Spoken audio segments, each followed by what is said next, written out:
reportedly ready to offer him $600 million. Ooh-wee. To play for the Cubs in Chicago. The Dodgers and the Blue Jays are still in the mix.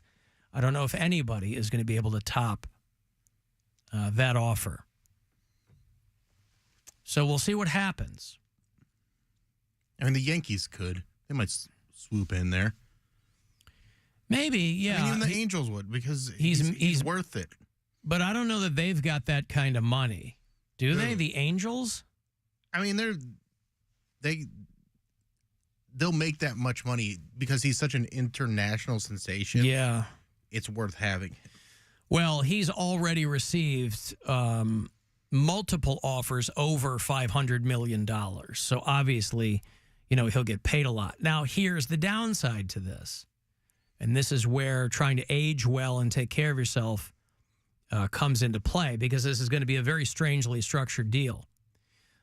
What was on the table is a $500 million 30-year contract. Now, that doesn't sound like a lot of money. That's so much money. What are you talking about? 30 years. It's not 30 years. I made that up. Whatever. What? You did? 30 years. I don't care. I mean, they're doing like 10 and 12-year contracts. Yeah. I know, but that's what I'm saying. If you get offered that much money, that's like for for a decade and a half or whatever. So, yeah, the Cubs are rumored to be at the top of the list there. The Blue Jays, the Giants are in the mix, the Dodgers. So this is the first, I think, maybe news-ish that offers have been submitted to him. But it's a lot of money, by any stretch of the imagination. They say he's likely to decide on a team within the next week. And who knows? When you're talking about that kind of money, you pretty much, because it's going to be guaranteed, right? Yeah. So you basically just go, okay, who's got nice weather? Listen, it's a summertime game, so you're not going to be playing in a Chicago winter, but still. You got to live there. Yeah. You don't have to. Part of the year, yeah. Do you want to live in L.A.? A lot, but it's also... Do you want to live in Toronto? I mean, He's got to... Are they all going to be able to put a team around me that's going to win games? Yeah, but if you're guaranteed that money, you just, at that point, you go, I'll play the best I can play, and everybody else, you do what you can do. Figure it out. You want to win, yeah. Mm-hmm. But, on the come-up, of course, he's almost like supernaturally talented, but, these guys on the come-up of their career, when you're trying to get to the point where, for a lot of guys, you'll make a fraction of that kind of money. So but imagine you're just talking to a handful of teams, and the least anyone is going to offer you is $500 million. He goes, let's see. I don't know what I want to do. You're already spending that part of that money in your head, right? And so much money to spend. You could never spend it. I mean, you could. There's people that could. If that was the job, I could spend it, but I just wouldn't need to. I would just be like, okay. I don't know. I'm pretty simple when it comes to stuff like that. I could spend it. I know you could. You could blow through $600 million? Oh, easy. I'd buy everything I need first. I'd pay off. If the challenge was to spend it, I'd buy myself everything. If the challenge was to spend it, I could. But I'm just saying, if I actually got that much money, I would just be like, I'm going to set myself up okay. I'm going to set my family up okay, and then I'm all right. I think the most expensive... I don't want to gamble. I want to help people. I'm going to go gamble. I think the most expensive house in L.A. and New York, I think the L.A. one is like $250 million, and the New York penthouse is like $100 million. So imagine just your salary alone is just paying for your place, and it's $100 million. Well, I don't know how it breaks down year to year, but I mean, let's say they sign him for $600, he gets $350.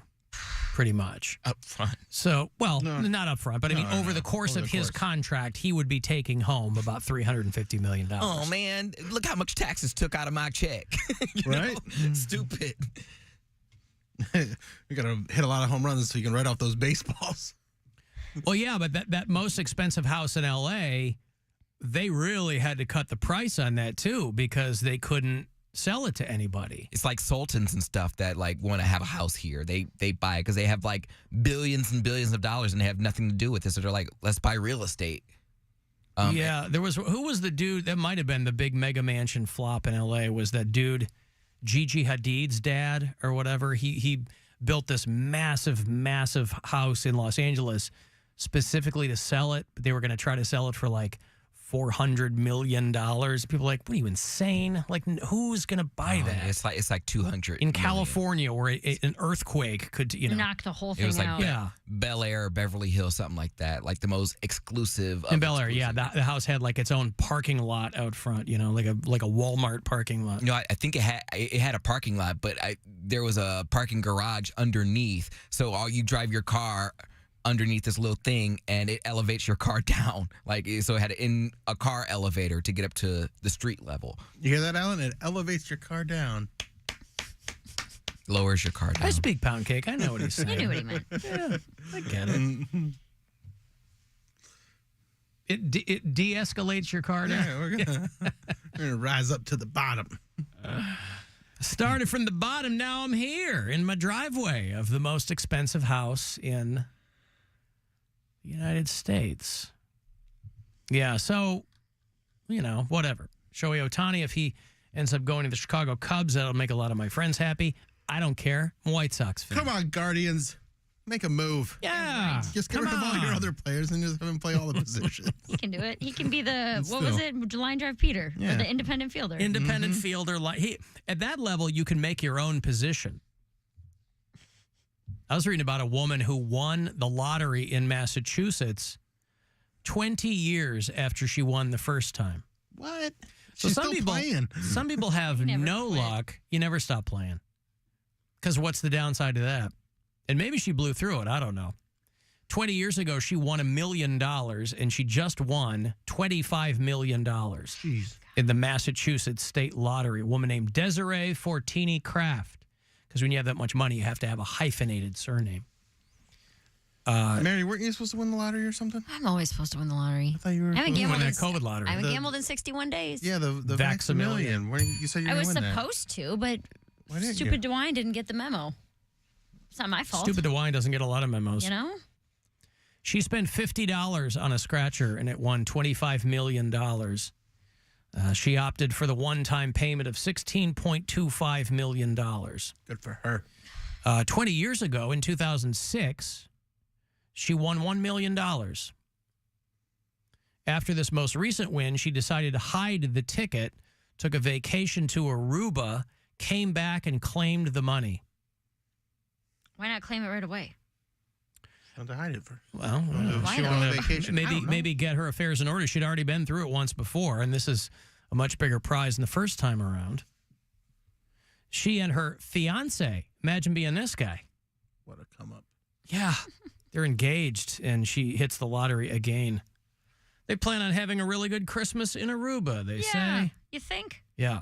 But I bet she blew through that $1 million. Dude, $1 million is not hard to blow through. That's what I'm saying. I mean, you win that on a scratcher. 20 years ago, $500,000 hells house. yes, she blew through that. Not even that. And then a Ferrari, your money's gone. Bunch of Uber Eats. Yeah. I will buy a steak in Uber Eats. STEAK or a steak in their STAKE? Would you still only tip $1 per item if you had all that money? I wouldn't tip at all. I own it. I'm like, what you going to do? Quit? Yeah. Well, Uber is still bleeding money, so I don't know. Again, I don't know if you want to invest too much in that. I got a trip here for you. It is to L.A., to Anaheim specifically, for our Alter Ego Festival, which is mid-January, to go see the Black Keys and the 1975 Paramore. It's a good lineup. It is sold out. So the last handful of trips, only way you can get in, so good luck. Now, your chance at a trip to our iHeartRadio Alter Ego. Text the nationwide keyword, rock, to the number 200-200. You'll get a confirmation text and info. Standard data and message rates apply in this nationwide contest. That's rock to 200-200. you guys ever heard of a band called the Red Hot Chili Peppers? Yeah. No, are they new? They've been around for a minute, but I don't know. Have we ever played them? I don't know if MMS plays them, but they should because they're they're a bunch of funky monks. I'll check them out as long as they don't have any songs about California. You'll see me after the show, will you? Because I will see you after the show. We're going to the Brew Kettle in Strongsville. The Red Hot Chili Peppers have announced the tour dates for 2024. There's only 15 of them, but one of them is here in Cleveland. It's the third to last stop on the tour. I don't know why Kid Cudi is not doing the Cleveland stop. He's they have a rotating cast of openers on the tour, and Kid Cudi is one of them.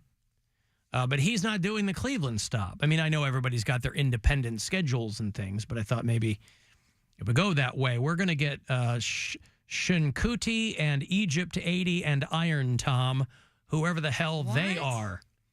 Well, because if you're the Chili Peppers, you got to have these weirdo opening acts that nobody's ever heard of, but Why? you dig them. Huh? Why do you have to do that? Well, because you're going to expose them to a massive audience. That's a nice thing to do. You take bands you like, and, you know, that's how the Chili Peppers Because they don't need came help up. selling the tickets, so they can take whoever they want. Yeah. No, I like that. I like that, too. Iron Tom is doing doing all the dates. Kid Cudi is, looks like he's only doing, he's doing the Pittsburgh date. Again, not sure why he's, huh? It's betrayal. He's doing Salt Lake City and he's doing Pittsburgh. But it's a rotating cast of characters for the other ones. The Red Hot Chili Peppers Unlimited Love Tour is going to be July 22nd here at Blossom. The tickets will go on sale tomorrow. Wow. Oh, the pre-sale's tomorrow, and then the full thing is on Friday. But for those of you unfamiliar with the Red Hot Chili Peppers, I think I'm pronouncing that correctly. If you're unfamiliar with them, they're going to be here next summer. Be a great opportunity for you to see them live and in their element. Those guys are no spring chickens either, by the way. That's a band I can see touring still for another 15 years. What season chicken are they? I'm sorry? What season chicken? Oh, they're easily in the autumn of their chickenhood. Chicken? Yeah, winter chickens maybe. Maybe not winter. Winter? But absolutely, firmly autumn chicken. Where did that saying actually come from? What's that? The spring chicken thing. That's when chickens are born. Exclusively? I think so. Mating? No, I don't know when chickens are born. Mating seasons and stuff is usually spring. You could be right. That's what I always assumed. Yeah, I just never really thought too hard about it. Young chickens, which are only available during the springtime. Okay. There you go. So, it's baby chicks. Yeah. How do I care for my spring chickens? Well, there's all kinds of information online. Alan, you are on record as saying that it is better to look good than to feel good. In the discussion of dystopian futures, what if you were an amazing-looking corpse, but you looked like absolute dog crap as a living human being in this dystopian future? Which do you choose then, dear sir? I love you. Bye. How would you... Would you rather be a handsome corpse or an ugly live person? How would you be ugly alive but an amazing looking corpse? Have you ever been to a funeral? That makeup is on point, Alan. Yeah. And you'd be all that's at your skinniest as a corpse. That's true, too. Yeah, but you're not going to look amazing if you look like complete garbage. What? The scenario is you will either be alive and look bad, or you'll be dead and you look good. Don't try and extrapolate more information out of this. It's just that. You're either dead and you look great, or you're alive and you look terrible. Well, I would rather be alive. But neither one of those scenarios has anything to do with how you feel. Those are both how you look. Well, when you're dead, you don't feel. I would rather be alive, yes. So I think what he's saying is it's better to be alive and look bad than dead and look good. Yeah. Well, he's trying to paint you into a corner. I guess That's was a dumb paint. It's not a very good corner. Yeah. Again, these things I think have to have some kind of internal logic to them. Anyway, I take your point. I like being alive. So, however, I mean, look at me now. I mean, my best days are way behind me. So yeah, but your head is big. No, his face is fat. Oh, sorry. My head is actually quite small. My face takes up a lot of real estate on my small head. So yeah, you got that going for you. Yeah, Which is nice. but thanks. Listen, yeah, I always like people leaving messages. You can do them on the iHeartRadio app there, like that. A little talkback button, and it's a nice way for us to communicate. Would you rather have a smaller face or a bigger head? A smaller face or a bigger head? I mean, can I have both? I'd like that very much. Then you'd go the opposite way. I know. I would like that very much. Alan, I'm no fan of Uber, but they are indeed very profitable now. They are not. They lost $8 billion, I think, fourth quarter of last year. So unless they're all of a sudden making money, Uber is not very profitable now. But again, they're hoping to be. Uber's been around a long time. So if they're profitable now, they are just now profitable after many, many years because the model doesn't hold up. They $221 million in net income. I wouldn't. Yeah, so, I would not. I would not that's call good, that right? Net. It is good. I would not call that very profitable. Net. No, they've been burning billions of dollars for a decade. But they made money this year. Hey, listen. Oh, yeah, there you go. Good for them. Yeah. In earlier this year, August, Uber finally turned an operating profit, reporting $326 million in quarter two. They finally turned a profit in 15 years. Well, they probably got like a new round of VC cash or something. Let me open this up. Oh, he's just reading us the headline. Well, I'm reading the preview thing, and then you get in there, and then you got to be a goddamn TechCrunch Plus member to. All right, I don't know. You can't. You can't find out for free. You can't get into the article. And he's not going to pay for it. No, I'm not going to. They got TechCrunch Plus. They got those. Top Crunch Plus sounds like a cereal. TechCrunch. Oh, I thought it was Top Crunch. Top Crunch. I was like Top Crunch Plus. Is Captain Crunch knockoff? Yeah, it's really good. Okay, wait, I think I had some cereal over the weekend. I hadn't had cereal in a while. Okay. I had Harvest Chex unsugared with a quarter cup of skim milk. No, because you know what my tastes in cereal are. Yeah, Fruity Pebbles. I like children's cereals. Yeah. I had Fruity Pebbles with marshmallows. I love Fruity Pebbles. Trouble is, you can go through a whole box in like two bowls. Put them in a giant mixing bowl. Those days are over. My body cannot handle Eat it with that a much. ladle. No, not that much. I'm going to break here. I'll have... Oh, you want to go see Avenged Sevenfold? These guys have been off the radar for a minute, but they've made a big deal about the tour next year. They got good acts with them, man. Poppy and Sullivan King are tight. The Life is But a Dream tour. We'll get to the Romo Fijo in March. So if you're an Avenged Sevenfold fan, I'll get you a couple of tickets coming back. 35192. Text me for anything else, and we'll be back. From the Universal